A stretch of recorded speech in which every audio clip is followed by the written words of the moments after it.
자, 칸트의 윤리서상 같이 공부해 보도록 합시다. 자, 칸트 윤리학은요, 칸트 윤리학의 목표부터 짚고 넘어가는 것이 전체를 꿰뚫기가 좋다라고 생각을 합니다. 자, 그래서 칸트 윤리학의 목표를 정리해 보자면은, 요약해 보자면, 보편 타당한 도덕 판단을 위한 무엇을 확립하는 것? 도덕 법칙을 확립하는 것. 즉, 보편 윤리를 확립하는 것이 칸트 윤리학의 목표였다라고 생각해 주시면 되겠습니다. 자, 칸트는 자기 선배 윤리학자들은 진정한 보편 윤리를 세우지 못했다라고 생각을 했던 것이죠.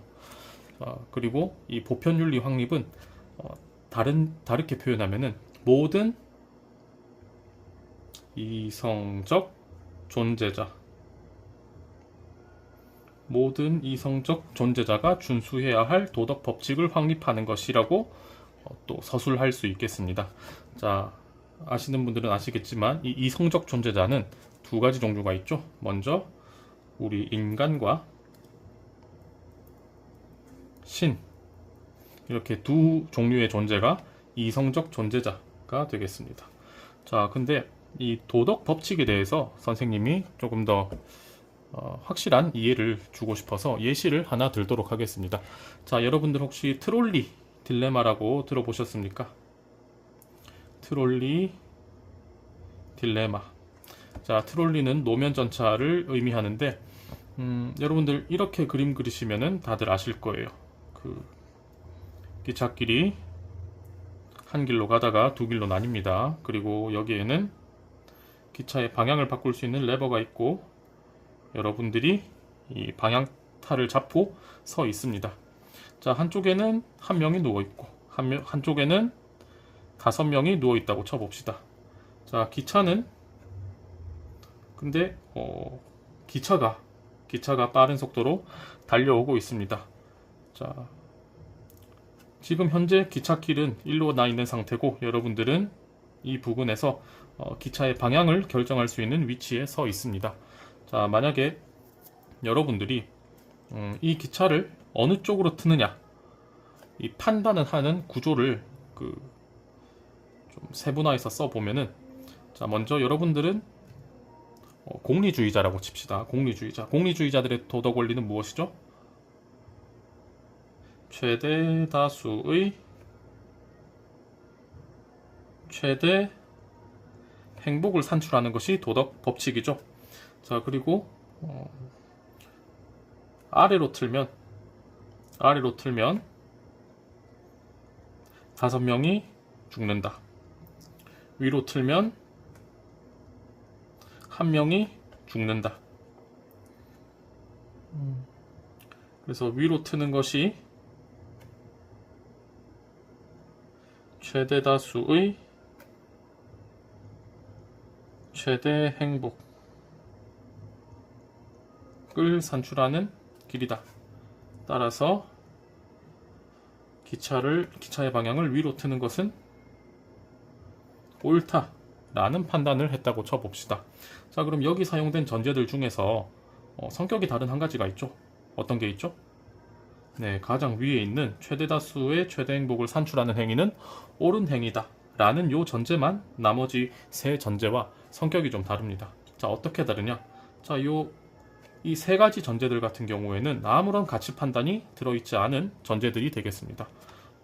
아래로 틀면 5명이 죽을 것이다. 위로 틀면 1명이 죽을 것이다. 위로 트는 것이 최대 다수의 최대 행복을 산출하는 선택지이다. 그런데 여기에는 최대 다수의 최대 행복은 옳다라는 가치 판단이 들어가 있는 유일한 전제가 되겠죠. 자, 그래서 이 전제, 도덕 판단에 사용하는 근본적 당위 원칙, 요거를 도덕 원칙이라고 합니다. 도덕 법칙, 도덕 원리라고도 하는데, 자, 칸트는 모든 상황에 적용할 수 있는 이 도덕 법칙을 어떻게 세울지, 요것이 바로 칸트 윤리학의 목표였습니다. 자, 근데 그 이전에 자기 선배들은 이 보편적 도덕 원칙을 제시하지 못했다라고 아주 당찬 주장을 하는데요. 자, 그러면은 칸트 본인은 어떻게 도덕 법칙을, 보편적 도덕 법칙을 제시하는지 칸트의 생각을 한번 따라가 보도록 하겠습니다. 자, 먼저 도덕의 영역에서 보편 타당성을 확립하는 방법을 칸트는 무엇이라고 생각했느냐? 도덕의 영역에서 바로 경험적 요소를 배제하는 것이 바로 도덕의 영역에서 보편 타당성, 즉 보편성과 필연성을 확립하는 방법이다 라고 생각을 했습니다. 칸트가 쓴 3대 비판서 이 책 이름이 첫 번째가 순수 이성 비판, 두 번째가 순수 실천 이성 비판, 그리고 세 번째가 판단력 비판인데, 앞에 두 권에서 말하는 순수라는 의미는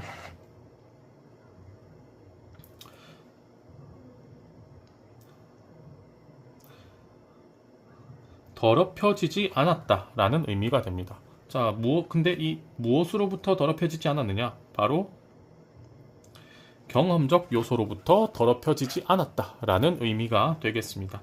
자, 칸트 생각에 이 경험적 요소가 도덕 판단에 조금이라도 개입되는 순간 바로 보편성을 상실한다 라고 생각을 했던 거죠.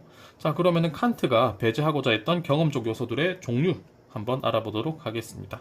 자, 먼저 첫 번째, 자연적 경향성 배제. 자연적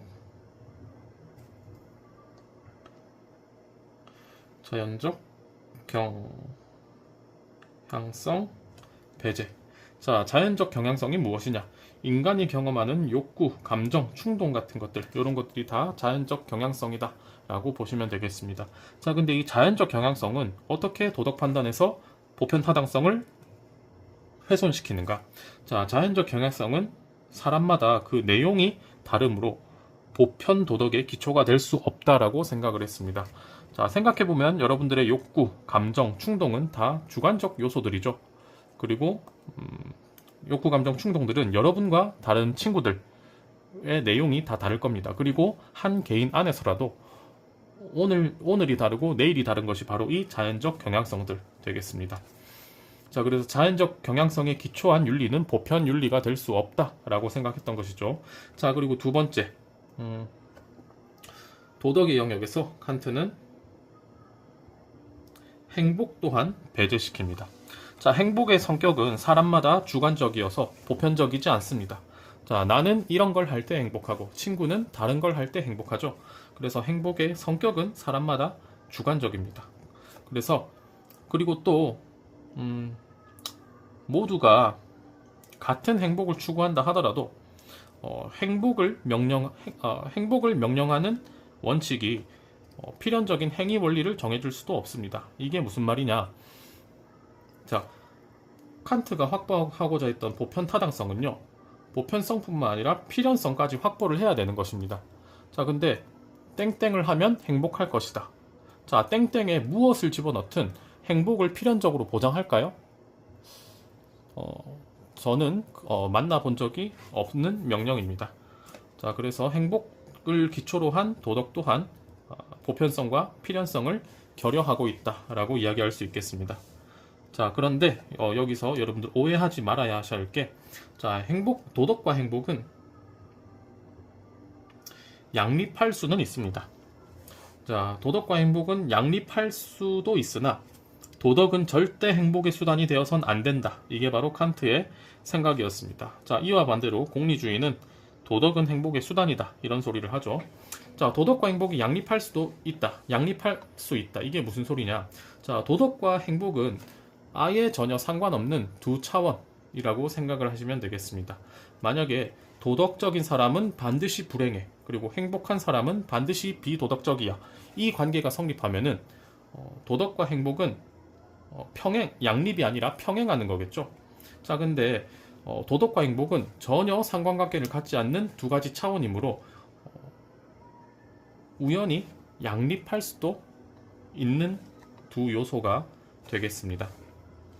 자, 그리고 세 번째, 칸트가 도덕의 영역에서 배제하고 싶었던 경험적 요소 세 번째는 바로 결과주의.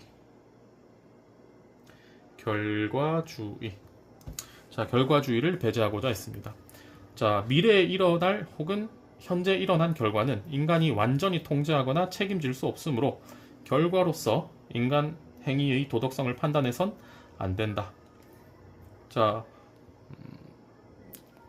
우리는 당장 1초 뒤의 미래도 확실하게 필연적으로 예측할 수가 없잖아요. 그래서 지금 현재가 아니라 미래에 일어날 결과를 기초에 두고 윤리를 도덕적 판단을 하는 것도 보편타당한 도덕 판단이 될 수 없다라고 칸트는 생각했던 것이죠. 자, 이 결과주의 배제는 다른 말로 동기주의다라고 알아두시면 되겠습니다. 자, 여러분, 우리는 먼저 우리의 행위가 결과가 되어 나타나겠죠. 근데 이 행위 이전에 나타나는 요소가 하나 있죠. 그게 뭐죠? 바로 동기가 되겠습니다.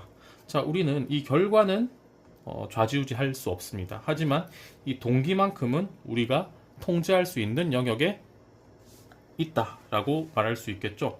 자, 그래서 칸트는 이 일어나지도 않은 미래에 관한 사항인 결과를 가지고 도덕을 정초하는 것보다 이 동기의 기초에서 세우는 도덕이 보편타당한 윤리가 될 수 있다라고 생각을 했던 것이죠.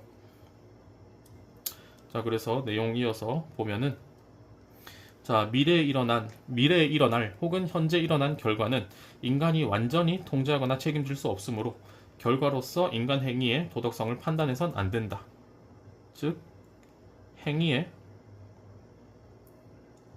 유용성을 도덕에서 배제하겠다라는 의미가 되겠습니다. 자, 여러분, 어떤 것이 유용하다라고 판단을 할 거면은 그것을 직접 써보고 그것의 효용을 증명해 봐야 되지 않겠습니까?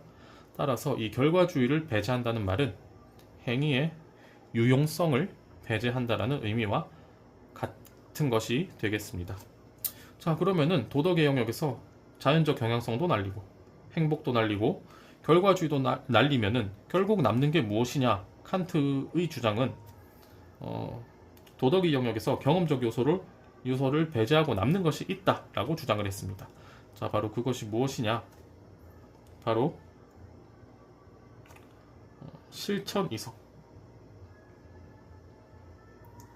실천이성이 남는다라고 보았습니다. 자, 위 아래 것들은 전부 다 진정한 보편 도덕의 기초가 될 텐데, 자, 여러분, 이 실천이성은요, 여러분들의 심리와 여러분들의 자아 안에서 찾으려고 해선 안 됩니다. 왜냐? 칸트가 아무런 근거 없이 그냥 있다라고 주장하는 거거든요. 선생님도 선생님의 심리와 선생님의 자아를 아무리 성찰하고 반성해 보아도 이 실천이성은 없는 것 같아요. 자, 근데 칸트 입장에서 이 실천이성은 무조건 있는 것이야 라고 주장하는 것이기 때문에 실천이성이 무엇인지 알아보고 그것이 반드시 있다, 칸트 입장에서 있다라고 생각하고 넘어가야 칸트의 나머지 이론들을 이해할 수가 있습니다. 자, 그러면 실천이성이 무엇이냐? 자, 순수 이성 중 실천적 능력을 지니는 이성으로서 도덕 법칙을 입법하고 선의지를 창출하는 기능을 가진 이성이 바로 실천 이성이 되겠습니다. 자, 여러분, 순수 이성이 뭘까요? 선생님이 좀 전에 순수라는 의미를 짚어주었잖아요. 경험에 더럽혀지지 않은. 자, 그러면은 순수 이성이란 뭐겠어요? 경험에 더럽혀지지 않은 오직 이성, 오직 이성만 있는 것, 그것을 순수 이성이라 하겠죠. 근데 이 순수 이성은 두 가지 이성으로 나뉜답니다. 자, 첫 번째가 이론 이성. 자, 이 이론 이성 같은 경우에는 여러분들이 수학 문제라든가 아니면 이성적 추론을 할 때 사용하는 이성이 바로 이 이론 이성이고요. 그리고 실천 이성. 이 실천 이성은 실천적 기능을 담당하는 이성이 바로 실천 이성이다 라고 생각하시면 되겠습니다. 자, 이 실천 이성이라는 말에서 알 수 있듯이 칸트는 이성이 직접 스스로 이성 자체에 실천적 능력이 있다 라고 보았던 것이죠. 자, 여러분, 흉 같은 경우에는 이성이 실천적 능력을 지닐 수 있습니까? 없습니까? 흉은 없죠. 이성은 오직 정념의 노예다라고 하면서 의지는 오직 정념만, 그러니까 감정만이 산출할 수 있다라고 생각했는데, 칸트는 순수한 이성, 순수한 실천 이성 그 자체만으로도 행동의 목표, 그러니까 행동의 동기를 정할 수 있다라고 봤던 것입니다. 자, 그래서 이 행위를 산출하는 실천을, 그 자체로 실천을 산출하는 순수 실천 이성, 이것이 바로 도덕의 영역에서 경험적 요소들을 배제하고 남는 것이 되겠습니다. 자, 잠깐 정리를 좀 할게요. 자, 잠깐 정리를 좀 하고, 자, 그럼 두 번째, 자, 그럼 칸트의 도덕에 남아있는 두 번째, 바로 도덕 법칙이 되겠습니다. 자, 실천 이성의 설명에서 보면은 도덕 법칙을 입법하는 기능이 있다라고 그랬습니다. 도덕 법칙을 입법하는 기능. 자, 실천 이성이 입법하는 보편적이고 필연적인, 그러니까 보편타당한 행위 원리가 바로 도덕 법칙이다. 자, 요거도 그냥 이해하려고 하시면 안 됩니다. 칸트의 일방적인 주장이시기 때문에 그대로 습득하고 넘어가셔야 될 것 같습니다.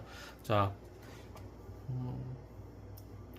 실천 이성은 도덕 법칙을, 그러니까 보편적이고 필연적인 행위의 원리를 입법하는 그런 기능을 갖고 있는 이성이 되겠습니다. 자, 그리고 세 번째, 선의지. 자, 실천 이성의 기능 중 또 다른 기능 중 하나였죠. 선의지를 창출하는 기능을 가진다 그랬습니다. 자, 그럼 선의지는 무엇이냐? 도덕 법칙을 따르고자 의욕하는 의지가 바로 선의지가 되겠습니다. 자, 이 의지는 다른 말로 의무만을 의욕하는 의지, 그리고 도덕 법칙에 의해 규정된 의지라고 합니다. 자, 이 의지를 규정하다는 의미는 선생님이 밑에서 좀 더 자세하게 설명을 해 드리겠습니다.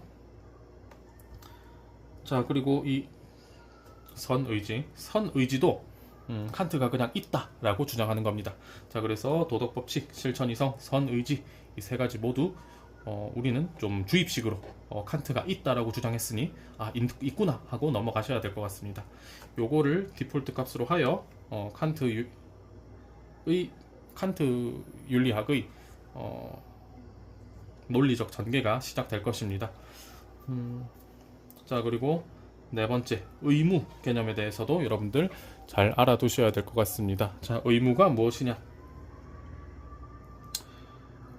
칸트가 규정한 의무의 규정적 정의는 바로 도덕 법칙에 대한 존경심으로 말미암은 행위의 필연성이 바로 의무가 되겠습니다. 자, 요거는 다른 말로 도덕 법칙이 의지를 규정할 때 선의지가 드러나는 방식, 이거를 의무라고 합니다. 자, 선의지는 우리한테 어떻게 드러난다고요? 의무의 형식으로 드러난다 라고 짚고 넘어가겠습니다. 자, 선의지의 의욕작용은 인간 의지의 또 다른 규정 근거인 자연적 경향성과 빈번히 대립하므로 선의지는 우리에게 항상 해야만 하는 의무로 다가온다. 자, 선의지의 의욕작용이 뭐라 그랬죠? 도덕 법칙만을 따르고자 의욕하는 의지가 바로 선의지라 그랬죠. 근데 이 도덕 법칙만을 따르고자 하는 의지는요, 인간의 또 다른 의지의 방향인 자연적 경향성과 빈번히 대립한대요. 자, 우리가 도덕적인 행동을 하려고 할 때 우리의 욕구나 감정이 걸림돌이 되는 경우를 좀 자주 종종 있으실 겁니다. 자, 그래서 이 도덕 법칙을 따르고자 하는 의지는요, 우리한테 항상 해야만 하는 의무로 다가오게 됩니다. 자, 근데 또 다른 이성적 존재자는 신이라 그랬죠. 근데 이 신은 오직 영혼만 있는 존재, 오직 영적인 존재거든요. 그래서 신은 육신을 지니지 않습니다. 그렇기 때문에 자연적 경향성의 발출처인 육체가 없으므로 경향성이 신은 아예 없습니다. 그래서 경향성과 선의지가 대립을 하지 않아요. 그래서 이 선의지가 신에게는 의무로 다가오지 않게 됩니다. 자, 인간에게 선의지가 저 의무로 드러나는 이유가 뭐라 그랬죠? 자연적 경향성과 대립하니까 였잖아요. 근데 이 자연적 경향성이 없는 존재에게는, 오직 이성만 있는 존재, 이성적인 존재에게는 어떻게 했어요? 자연적 경향성이 없으니까 선의지가 의무로 다가오질 않겠지요. 자, 그리고 이 의무 개념과 관련해서 여러분들 요거를 잘 구분하셔야 됩니다. 저 기출 문제에서도 요걸로 우리 학생들 많이 낚으려고 하죠.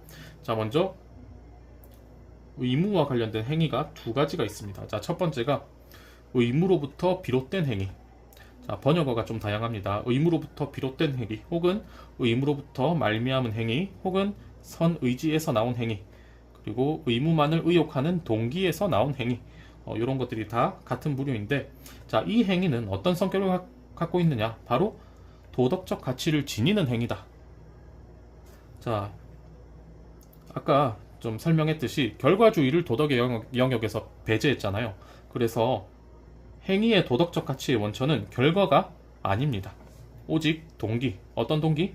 의무만을 따르고자 하는 내적 동기가 있느냐? 요것이 바로 도덕적 가치를 부여할 수 있는 유일한 근거가 되겠습니다. 자, 그래서 의무로부터 비롯된 행위, 의무로부터 말미암는 행위, 선의지에서 나온 행위, 그리고 의무만을 의욕하는 동기에서 나온 행위, 요거는 싹 다 어떤 동기에서 나온 행위다? 의무만을 따르고자 하는 내적 동기에서 나온 행위가 되겠다. 자, 그러면은 비스무리하게 들리는 이 의무에 맞는 행위는 무엇이냐? 이것도 번역어가 좀 다양합니다. 의무에 맞는 행위, 혹은 합의무적 행위, 혹은 의무에 일치하는 행위. 이렇게 기출에서 선지가 제시가 됐었습니다. 얘는 어떻냐? 도덕적 가치를 지니지 않는 행위라는 겁니다. 왜 그러냐? 자, 의무를 따르고자 하는 동기 이외에 다른 동기에서 비롯된 행위이지만 결과적으로 의무와 일치하는 행위라 그랬습니다. 예를 들어서 거짓말하지 않는다는 칸트가 예시로 든 대표적인 의무, 절대적 의무 중 하나인데요. 자, 만약에 거짓말을 하지 말라는 도덕 법칙을 의무로 받아들여서 그 의무를 행하고자 하는 동기에서 거짓말을 하지 않은 사람은 도덕적인 행위를 한 사람이 됩니다. 근데 만약에 내가 지내고 있는 직장이나 내가 같이 지내고 있는 학급 친구들한테 좋은 평판을 얻기 위해서 거짓말을 하지 않았다. 두 사람의 행동의 결과는 일치하죠. 뭘로요? 거짓말을 하지 않는 걸로요. 그렇지만 그 거짓말을 하지 않기로 결심한 동기는 각각 다릅니다. 그 동기는 어떻게 차이 나죠? 한 명은 의무로부터 비롯된 행위를 하고 있는 것이고, 한 명은 자연적 경향성. 사실 평판이라는 것도 자신의 생존 혹은 자신의 복지, 이익과 관련된 동기이기 때문에 자연적 경향성의 일부라고 할 수 있겠습니다. 자, 그래서 두 행위의 결과는 같더라도 그 행위의 동기를 가지고 도덕적 가치 판단을, 도덕적 행위의 도덕성 판단을 달리할 수 있다. 자, 그리고 여기까지. 자, 그리고 도덕 법칙에 대한 존경심이라는 개념을 여러분들 좀 잘 알아두셔야 될 것 같습니다. 이 뭐죠? 도덕형이 상학인데, 도덕형이 상학이라 해야 돼. 자, 원제목은 도덕형 이상학의 기초가 되겠습니다. 자, 실천 이성 비판의 초안 정도 되는 책인데, 자, 여기서 법칙에 대한 존경, 그러니까 존경심은 도덕적 행위의 동기이며, 이는 자연적 경향성에서 비롯된 것이 아니라 이성에 의해 야기된 것이다. 자, 이게 무슨 말이냐? 자, 아까 칸트가 도덕의 영역에서 자연적 경향성을 배제한다 그랬고, 이 자연적 경향성은 뭘로 구성된다 그랬죠? 욕구, 감정, 충동이거든요. 그래서 감정에 기초한 도덕은 보편 도덕이 될 수 없습니다. 근데 이 존경심 또한 감정이거든요. 감정은 도덕의 영역에서 배제한다고 하지 않았나? 자, 근데 다른 감정들과 다르게 이 존경심이란 감정에는 존경심이란 감정은 다른 감정과 좀 특별한, 다른 감정과 비교해서 좀 특별한 감정입니다. 왜 특별하냐? 자, 존경심이라는 감정은요, 보편적이고 필연적이며 절대적 가치를 갖는 존재에 대해 드는 감정이 되겠습니다. 자, 칸트에게 있어 도덕 법칙은 절대적 가치를 갖는 존재입니다. 그렇기 때문에 무조건 따라야죠. 절대적이니까. 만약에 그 자체로 옳은 게 아니라 도덕 법칙이 다른 어떤 것에 기여하기 때문에 가치를 갖는다면 그거는 절대적 가치가 아니라 수단적 가치가 되는 거죠. 자, 그러므로 이성적 존재자에게 도덕 법칙은 존경의 대상이다. 자, 우리 이성적 존재자는요, 절대적 가치 갖는 존재를 눈앞에 딱 들여놓으면은 존경심이 생기는 동물이래요. 존경심이 생기는 족속이랍니다.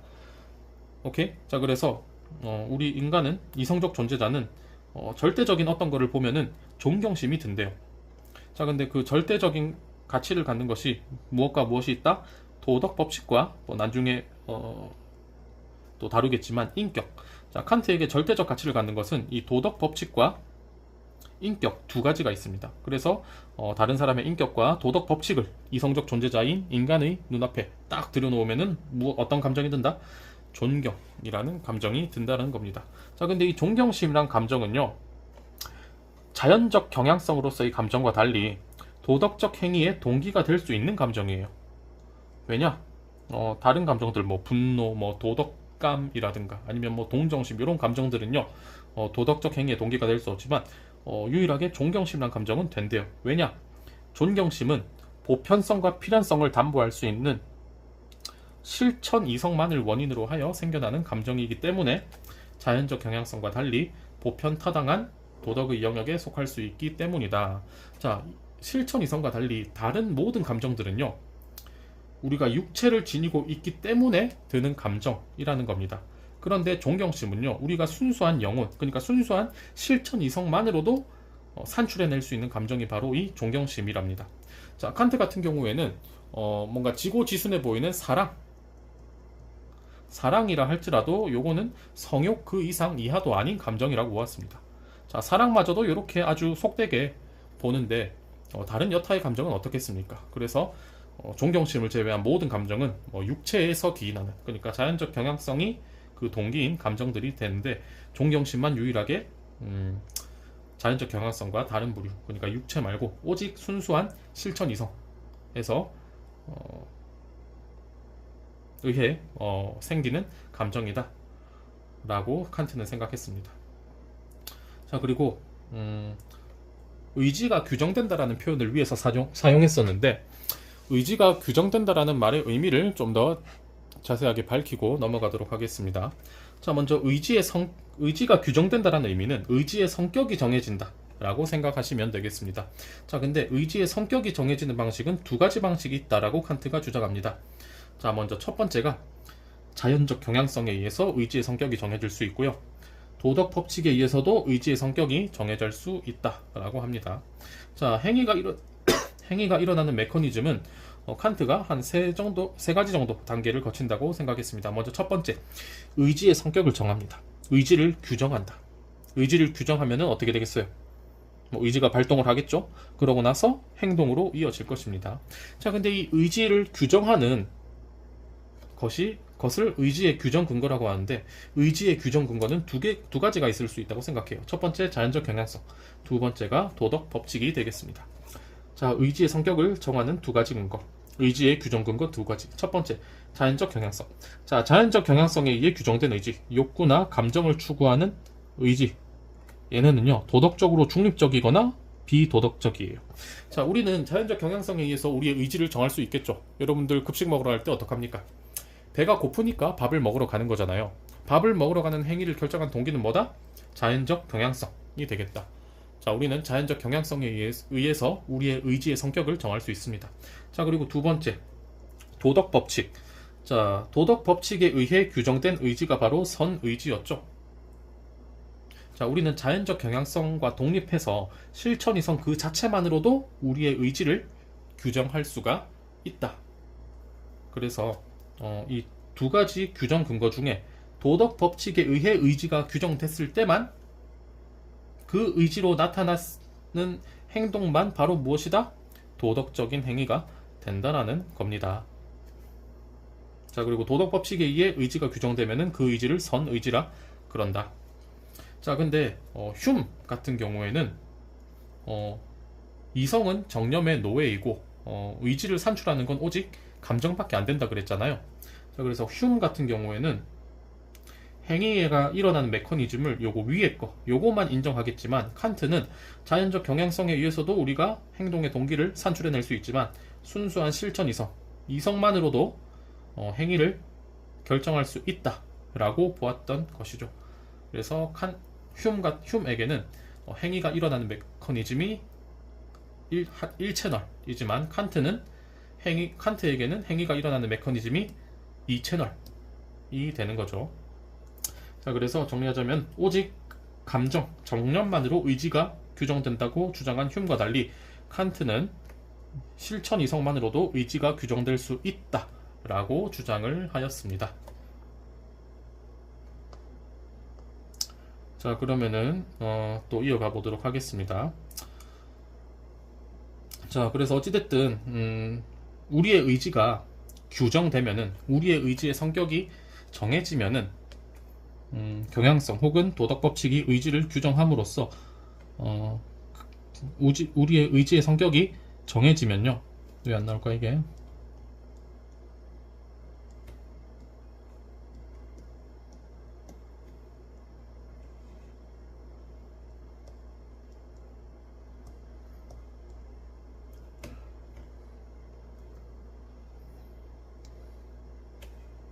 어,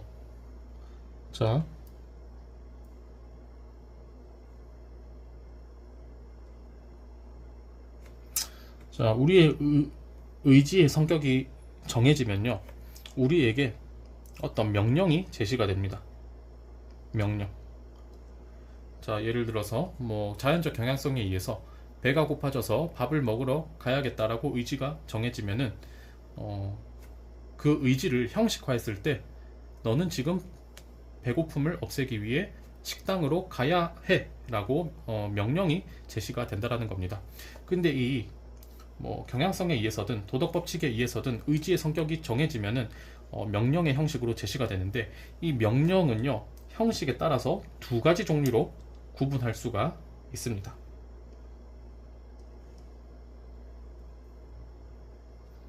자, 유튜브 첫 영상이라서 많이 좀 서툽니다. 혹시 사운드도 좀 별론가요? 제가 쿠팡으로 마이크를 주문해 놨습니다. 내일이면 올 텐데 이후에 올라올 영상들은 조금 더 깨끗한 사운드로 업로드 해 보도록 하겠습니다. 자, 그래서 다시 수업으로 돌아오면은 이성의 명령이 뭐라고요? 의지가 규정됨으로써 이성적 존재자에게 부여되는 행위에 대한 명령, 이게 바로 이성의 명령인데, 이 이성의 명령은요, 형식에 따라 두 가지 종류로 구분됩니다. 첫 번째, 가언 명령.